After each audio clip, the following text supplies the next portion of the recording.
अक्सर सन्नाटा होता है। घर भटकते फिरते मैं और विशाल उस सुनसान एरिया के अब एक ऐसे इलाके में पहुंच गए थे जहां धीरे धीरे पेड़ पौधों की शुरुआत हो चुकी थी। अब ऐसा लग रहा था कि हम दोनों किसी जंगली एरिया में आ चुके हैं। तभी विशाल ने बोला, उस्ताद जी, आपको नहीं लगता यहाँ हमें छुपने के लिए कोई जगह मिल सकती है? विशाल की बात सुनकर मेरे मन में भी यह आइडिया आया कि हम दोनों को यहाँ छुपने के लिए कोई जगह तो मिल ही सकती है। फिर इत्तेफाक से मेरी नज़र एक झोंपड़ी पर पड़ी। सच कहूँ तो मुझे बिल्कुल भी विश्वास नहीं था कि इस इलाके में मुझे कोई झोंपड़ी भी दिख सकती है, लेकिन जैसे ही मैंने उस झोंपड़ी को देखा तो मेरे मन में कई सारे सवाल खड़े हो गए।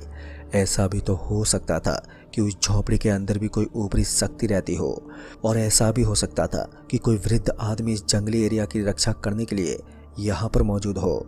ऐसे ही ना जाने कितने सारे विचार मेरे दिमाग में भटकने लगे थे।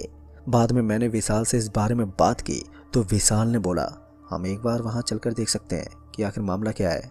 हो सकता है हमें अपनी जान बचाने का बेहतरीन रास्ता मिल जाए।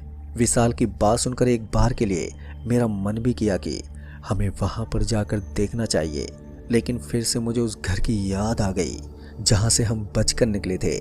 बार बार हम पीछे मुड़कर देखते तो दूर तक कोई हमें नजर ही नहीं आता, लेकिन शरीर पर एक अजीब सा वजन महसूस होता, मानो हम अपने शरीर पर बहुत ज़्यादा वजन लेकर घूम रहे हैं।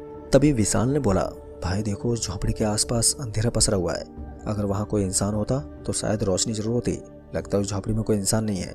हो सकता है आज रात छुपने के लिए हमारे लिए वही जगह सही रहेगी। विशाल की बात मानकर मैंने धीरे धीरे उस झोंपड़ी की ओर बढ़ना शुरू कर दिया। हम जैसे उस झोंपड़ी के पास गए तो हमने देखा कि झोंपड़ी के अंदर कोई हलचल नहीं थी। वहाँ भी एकदम भयानक सा सन्नाटा पसरा हुआ था।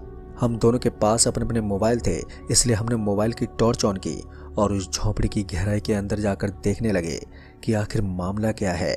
लेकिन अंदर का नज़ारा एकदम साफ था। हम दोनों को यहाँ रुकने के लिए एक बहुत ही शानदार जगह मिल गई थी। हम थोड़े बहुत बेफिक्र होने लगे थे कि अब हम यहाँ पर रुककर आज की रात तो काट ही लेंगे, लेकिन ऊपरी ताकतें इतनी जल्दी हमारा पीछा नहीं छोड़ने वाली थी। थोड़ी देर उस झोंपड़ी के अंदर हम दोनों को एहसास हुआ कि जैसे बाहर कोई मंत्र बोल रहा है। ये मंत्र की आवाज़ हमें झोंपड़ी के बाहर की तरफ से आ रही थी। हम दोनों ने इस चीज़ का एहसास करते ही बाहर की ओर झांकना शुरू कर दिया। हम दोनों उस झोंपड़ी के अंदर से झांकते हुए देख रहे थे कि बाहर क्या चल रहा है। तभी एक अघोरी हमारे बगल में पहुंच गया।